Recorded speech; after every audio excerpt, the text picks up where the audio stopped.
Nous avons rendez-vous dans le sud de la Hongrie avec une armée d'extrême droite, surnommée l'armée des bandits. 25 miliciens, tous cagoulés. Leur tenue comme leur musique est sans ambiguïté. Ils veulent, disent-ils, chasser les Roms du pays pour que ses habitants vivent en paix.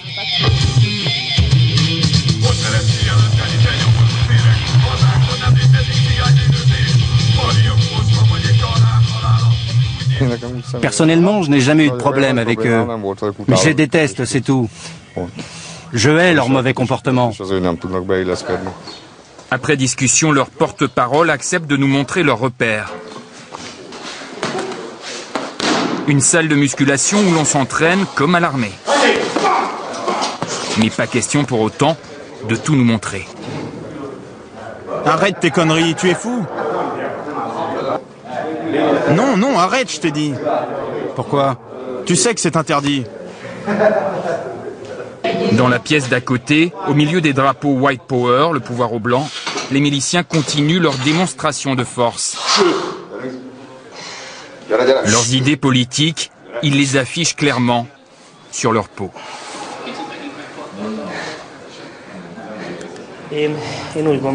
Moi, je pense que les Allemands, pendant la Deuxième Guerre mondiale, avaient leur plan pour régler le problème, et c'est cela qu'on devrait suivre. Il faudrait que l'on déplace tous les tziganes. Je ne sais pas où, mais en tout cas, il faut les faire partir d'ici. Les Roms sont incapables de devenir des membres utiles de la société. Je suis raciste, et je dis que la criminalité est dans leur gène. Cette poussée de xénophobie anti-Rome a déjà fait 6 morts en Hongrie, comme ici en 2009. En pleine nuit, des miliciens d'extrême droite ont incendié cette maison de tziganes. En tentant d'échapper aux flammes, ces enfants ont été froidement abattus. Dans les premières heures, la police locale a essayé d'étouffer l'affaire, évoquant un simple accident domestique. Ils ont dit qu'ils avaient été tués par des clous qui ont sauté des poteaux lors de l'incendie. Mais depuis 2 ans, les poteaux n'ont pas bougé. Les policiers ne voulaient pas nous croire. Ils ont refusé d'admettre que c'était des coups de feu. Finalement, sous la pression d'un député européen, une enquête sera réalisée et les auteurs arrêtés. Aujourd'hui, je ressens de la haine contre eux. De la haine, c'est tout. En Hongrie, depuis 3 mois, des dizaines de défilés anti-Roms se déroulent dans les rues. Un mouvement lancé le 6 mars à György-Spata, après le suicide d'un villageois qui aurait été maltraité par les Roms. Là, 1500 paramilitaires, torches à la main, ont marché sur le quartier de Tzigane. Après 15 jours d'occupation et d'intimidation, ils sont repartis. Aujourd'hui, le calme semble revenu. La police contrôle l'accès au quartier Rom du village. C'est ici qu'une centaine de familles résident.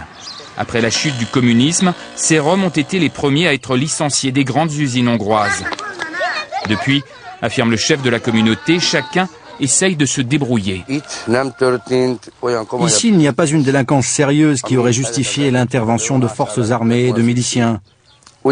Oui, parmi nous, il y a des gens mauvais, mais aussi de braves personnes.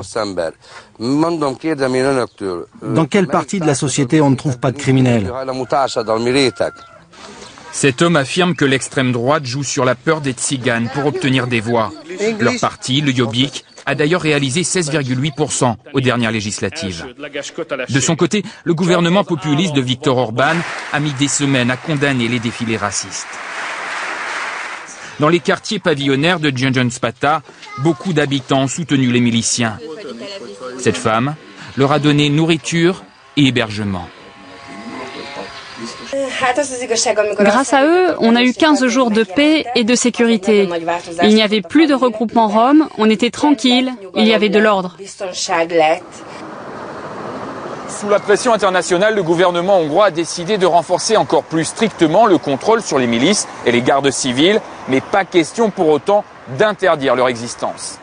Voilà pour cette enquête. En bref, un dernier rebondissement dans la course à la candidature au FMI.